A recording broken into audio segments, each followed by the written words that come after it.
안녕하세요. 문풀 강선생입니다. 오늘은 초등학교 4-1의 첫 단원 큰 수에 대해서 말씀을 드리겠습니다. 자, 이야기를 시작하기 전에 행복한 상상을 하나만 해보도록 하겠습니다. 매일 누군가 나에게 100만 원씩 주는 거예요. 아무 대가 없이 공짜로 휴일, 평일 상관없이 매일 100만 원씩 줍니다. 자, 그럼 평소에 사고 싶었던 물건들 막 떠오르시나요? 자, 행복한 상상을 이어가시기 전에 한 가지 질문만 드리겠습니다. 매일 100만 원씩 365일 동안 돈을 받으면 총 얼마가 되나요? 자, 3, 2, 1 답을 바로 하실 수 있었나요? 3억 6,500만 원. 이렇게 답이 바로 나오셨다면 초등학교 시절 큰 수를 잘 배우신 겁니다. 자, 큰 수 단원에서 요구하는 능력치는 가장 낮은 것은 숫자가 정말 클 때 0이 많이 붙어 있는 숫자를 내가 틀리지 않고 읽고 쓸 수 있는지부터 시작해서 가장 높은 단계에서는 이런 식으로 자리 이동, 묶음 간의 이동이 자연스럽게 가능하고 다양한 방식으로 표현하는지를 물어봅니다. 즉, 무슨 이야기냐면은 만이라는 숫자가 있을 때 10이 1000개 모여도 만이 되고 100이 100개 모여도 만이 된다. 이런 이야기를 할 수 있느냐라는 질문을 하는 거죠. 그럼 방금 제가 드린 100만이 365개 모였을 때 3억 6,500이 된다라는 이야기를 아이들 수준으로 낮춰보면은 요런 거예요. 자, 사탕 100개를 10명에게 나눠주면 한 사람이 몇 개씩 받게 되니? 요런 것에 대한 대답을 즉각적으로 할 수 있는지.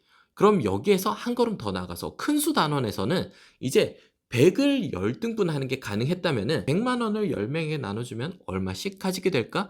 요런 질문을 하는 거예요.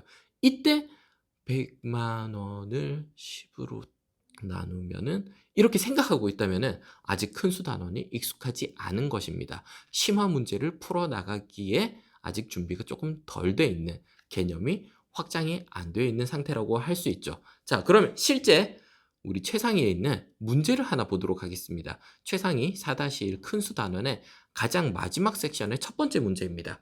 자, 불이웃돕기를 하기 위해서 이제 35억을 모아야 되는데 한 사람이 10,000원씩 낸다라고 했을 때 총 몇 명이 내야지 35억이 될 것인가?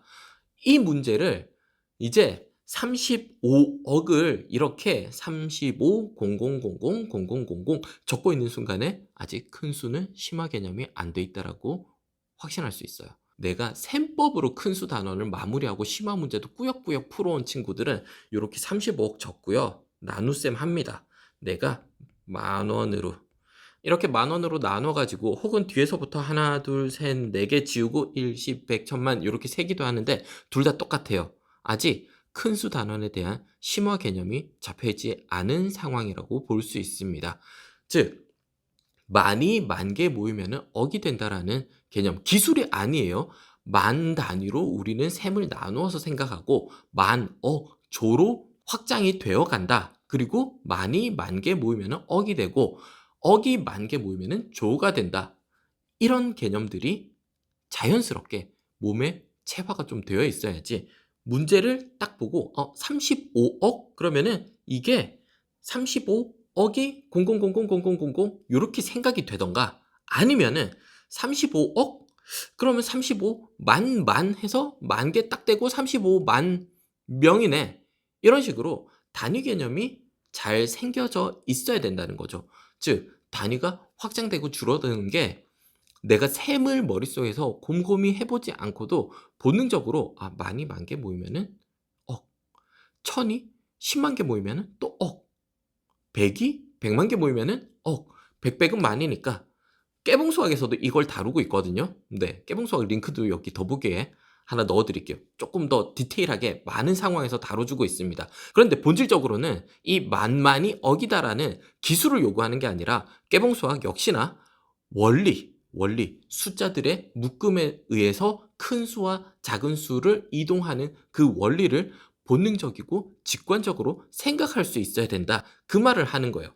그럼 이게 왜 중요하냐면, 왜 이런 것이 중요하냐면은 똑같이 숫자가 4개 단위로 규칙적으로 확장이 된다라는 것을 통해서 내가 작은 수들을 통해서 다뤘던 그 규칙들을 큰 수에도 동일하게 적용할 수 있다라는 느낌을 가져야 되는 거예요. 아직 초사 과정을 공부하고 있으니까 이걸 반드시 넌 이걸 알고 있어야 돼. 요렇게 강요할 수는 없지만 수학적 감각이 좋고 머리가 조금 트인 친구들 본능적으로 이런 걸 할 수 있거든요. 그러면은 그렇지 않은 친구들에게는 이런 생각을 할 수 있는 실마리나 단서는 주어야 된다는 거죠. 즉 내가 작은 수에서 더하고 빼고 곱하고 나누던 그런 일련의 행동들과 기술들을 수가 커져도 똑같이 적용해 낼 수 있다라는 것. 즉, 5개로 나누면은 20이 돼요. 라고 쉽게 말할 수 있었다면은 100만을 5등분하면은 20만씩 된다라는 걸 숫자가 커졌을 때도 동일한 속도로 100에 비해서 100만이 생각을 좀 더 오래 해야 된다. 그러면은 아직 생각이 확장이 잘 안 된 거거든요. 그래서 자연스럽게 동일한 속도로 우리가 다뤄 나갈 수 있는지, 개념이 확장이 잘 되어 있는지 요런 이야기를 하는 겁니다. 그러면은 이것을 통해서 정말 중요한 게 무엇이냐면은 우리가 교과 과정에서 배우는 내용들은 현실 세계를 인간이 탐구해 나가고 학습해 나가면서 중요하다고 생각한 것을 압축하고 압축하고 압축해서 줄여놓은 핵심적인 내용만 교과서에 담아놓은 것이거든요. 그럼 그 교과서에 담긴 내용을 학습을 통해서 내가 갖게 되었을 때 그 영역 안에만 머물러 있는 것이 아니라 하나씩 하나씩 확장해 나갈 수 있는지, 그것이 바로 수학 능력이고 수학 능력 시험에서 궁극적으로 평가하고 싶은 항목이 이 부분입니다. 초중고 과정에서 내가 배운 내용들을 통해서 대학에 있어서 더 넓은, 더 많은 양의 공부를 할 때 자연스럽게 기존에 배웠던 내용을 확장 적용시켜 나가면서 공부를 잘 해 나갈 수 있느냐라는 것을 평가하고 싶은 거죠. 그런데 우리는 대치동에서 문제풀이 기계 만들어가지고 수능 잘 치려고 하고 있잖아요.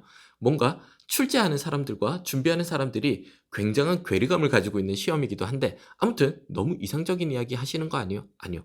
본질적으로 이런 부분이 잘 되어 있는 친구들이 점수도 잘 받고요. 수학적 감각이 있다 하는 친구들은 보통 요런 감각이 있는 친구들입니다. 내가 작은 것을 배웠을 때 본능적으로 확장해 나갈 수 있어요. 그러면은 우리 아이는 그런 거 잘 못하니까 많이 시켜야겠어요. 틀렸어요. 많이 시키지 말고 생각할 수 있는 기회와 시간을 줘야 되는 게 정답입니다. 앞으로 하나씩 하나씩 계속 더 반복적으로 제가 말씀드릴 텐데 많이 시키는 게 답이 아니에요. 많이 시키면 많이 시킬수록 생각하는 시간은 줄어듭니다. 혼자 곰곰이 앉아서 이 짓 저 짓 딴짓 많이 할 수 있어야지 이런 생각이 자연스럽게 확장해 나가는 거예요. 심심해야 확장합니다. 할 일이 많아서 바쁘면은 이렇게 생각 확장할 여유가 없어요. 단순히 내 눈앞에 있는 문제의 답 찾기에 급급해지니까.